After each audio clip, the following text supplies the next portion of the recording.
Hello and welcome to another video. Today we're going to go ahead and take a look at thermodynamics in the Imat exam.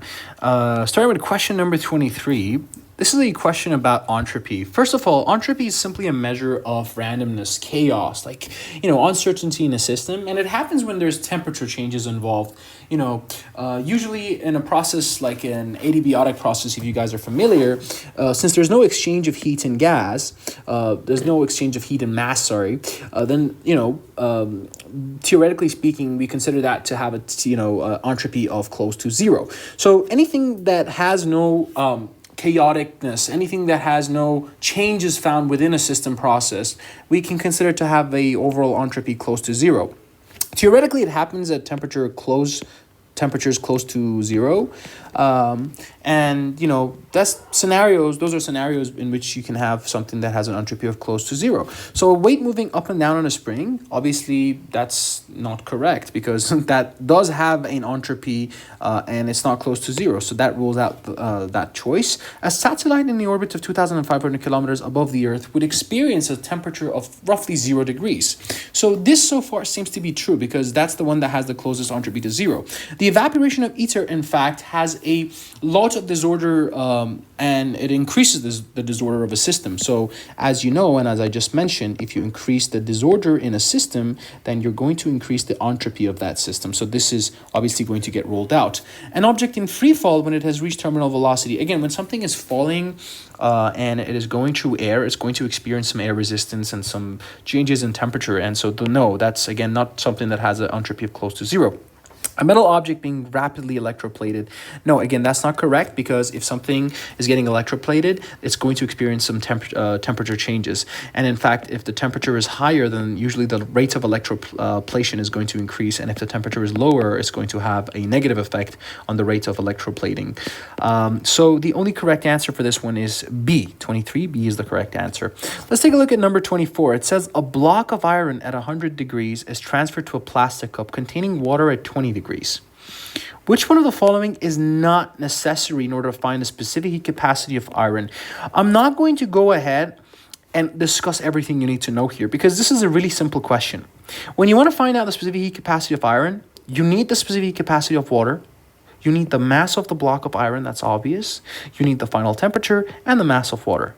But the thermal conductivity of iron is a dead giveaway. There's no way you need that for any measure of the materialistics of the thermal parts of iron. The thermal conductivity of iron is dependent on other factors somehow. Of course, it's dependent on the free electrons and whatnot, but it does not allow you or help you to find the specific heat capacity of iron. And that's just a dead giveaway, and it's really easy. Let's move on to question number 25. It says that at a melting point, which of the following are correct about paraffin wax? So at the melting point of something, before I even answer the question, I want you guys to know this. At the melting point of any substance, which is when it changes from solid form to liquid form, we have disorder because the particles move away from each other, right? And because we have this disorder, we can assume that we have an increase in entropy.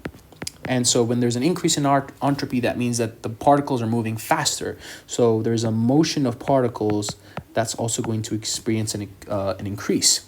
At the same time, another thing that happens is that many changes of state, in any change of state or in any sort of thing where you have a liquid changing to gas, a solid changing to a liquid, the temperature does not change. So in fact, that energy that you give to that substance is going to cause the intramolecular bonds to break. So that we're talking about the van der Waals forces, right?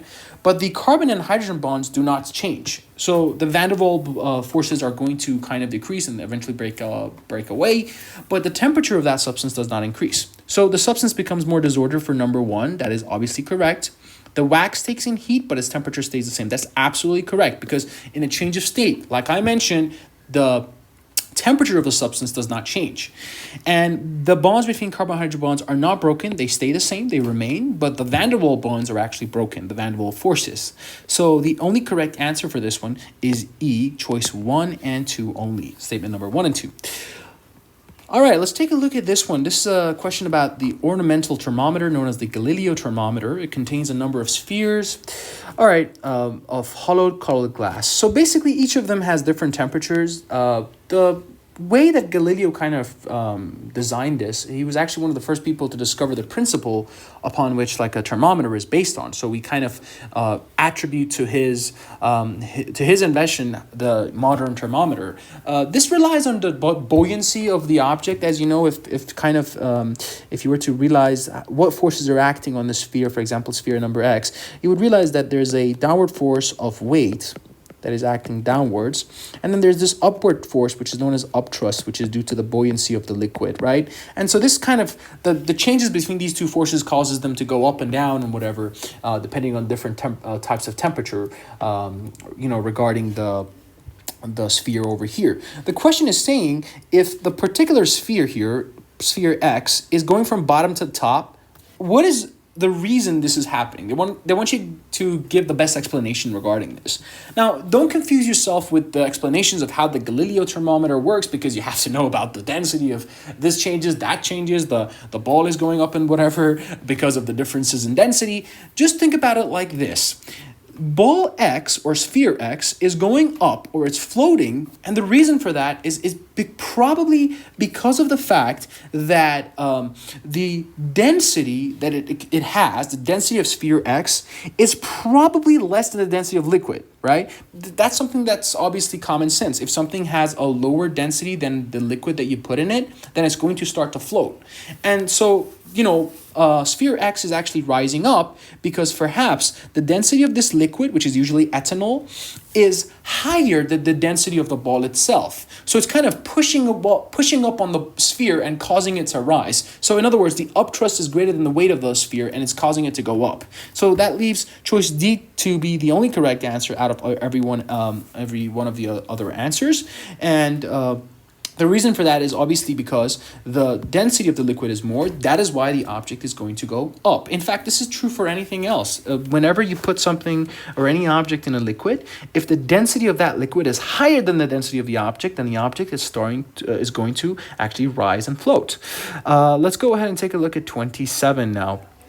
Now, 27 is a classic example of QMC delta T, or specific heat capacity. If you're not familiar with the formula over here, we need to know that E is equal to MC delta T. Over here, M stands for the mass, which happens to be 2.5 kilograms. The change in temperature is 4 kelvins. You don't have to convert the kelvins to Celsius in this question. And we're looking for the specific heat capacity, or C. And E is obviously the energy, which is about 9,000. Now, keep in mind that E is sometimes written as Q, and the delta T, which is the change in temperature, is sometimes written as delta theta. All right, so 9,000 is equal to 2.5 times by C times by 4.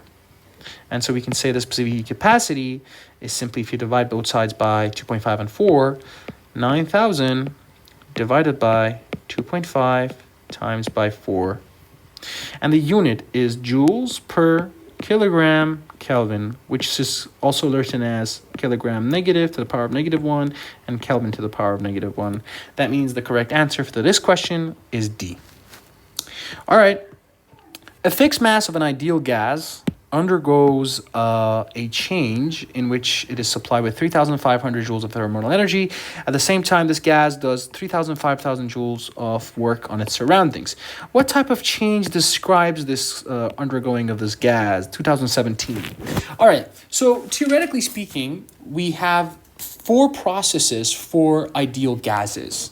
If I want to talk about these processes with you guys, you need to know that the first one is an isothermal process. I'm not necessarily putting them in order because there is no order. I'm just giving you the names. The second one is isochoric process. The third one is isobaric. Think of baric as a barometer, which is something that measures pressure. And I'll get back to why that's important. And then last but not least, adiabatic. Adiabatic process. Now, here's the deal.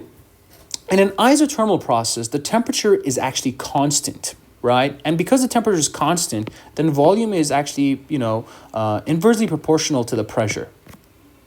In an isochoric process, the volume is constant, and in an isobaric process, the pressure is constant. Remember, pressure was measured by a barometer, so isobaric is something is a process in which pressure is constant. And in an adiabatic process, there is no heat transfer, so no heat is being added or removed. All right. So over here, you give this sort of mass of an ideal gas a certain amount of energy, and the same amount of energy is given to the surroundings. So that describes what type of change. Obviously, it's isothermal because the temperature of that gas is not going to change. As the net change of energy in this substance is zero, there's not going to be any change of transfer. So we can quickly say B is the correct answer.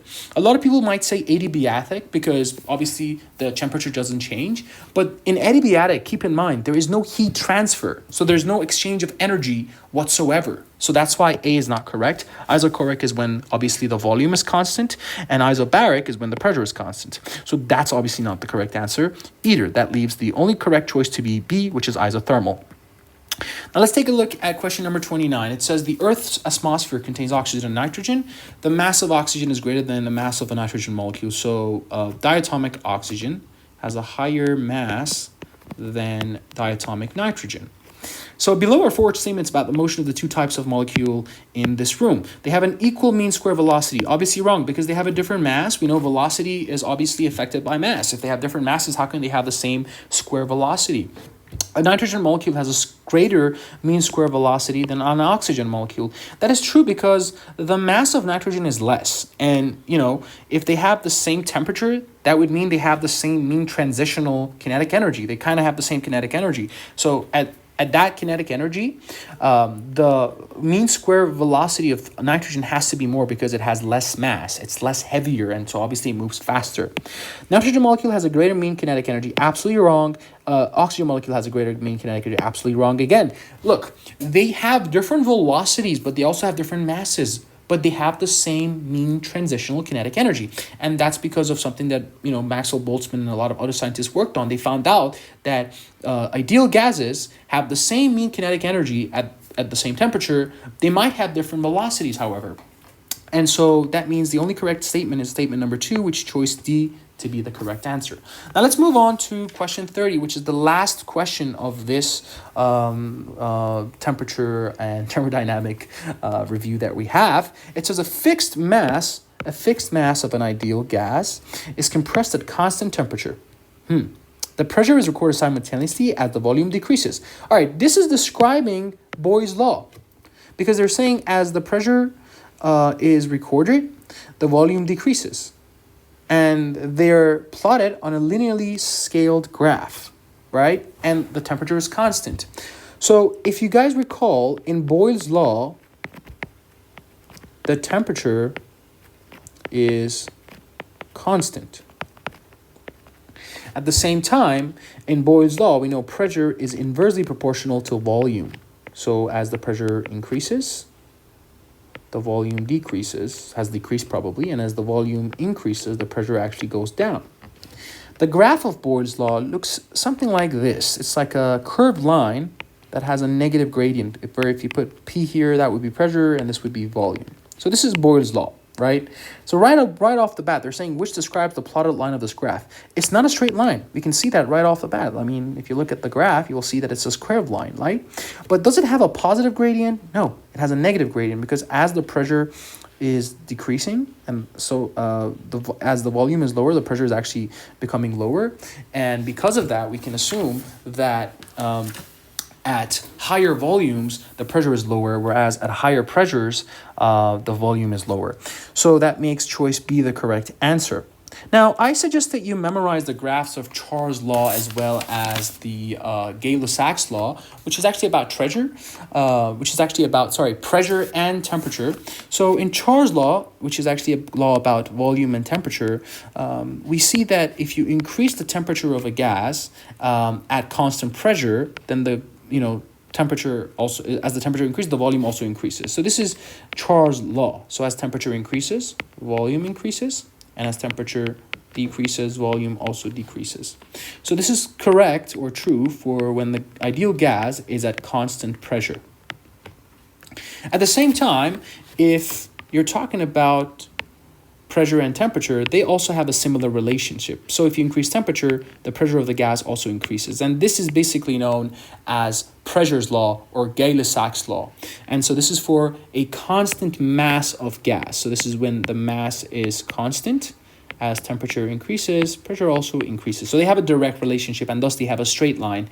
And the same goes for Charles' law. But for Boyle's law, it's actually a curved line with a negative gradient. So that is it for today. Thank you for watching. Make sure you hit that subscribe button and give this video a like. And also visit our Telegram channel, which is recently created. You can actually see a lot of different types of tests and different types of PDFs that can help you in the recent, changes to the Imat. And since you don't have a lot of time, it's only about 2-3 weeks left to the exam, you can use it to review and kind of brush up on your final skills for the exam.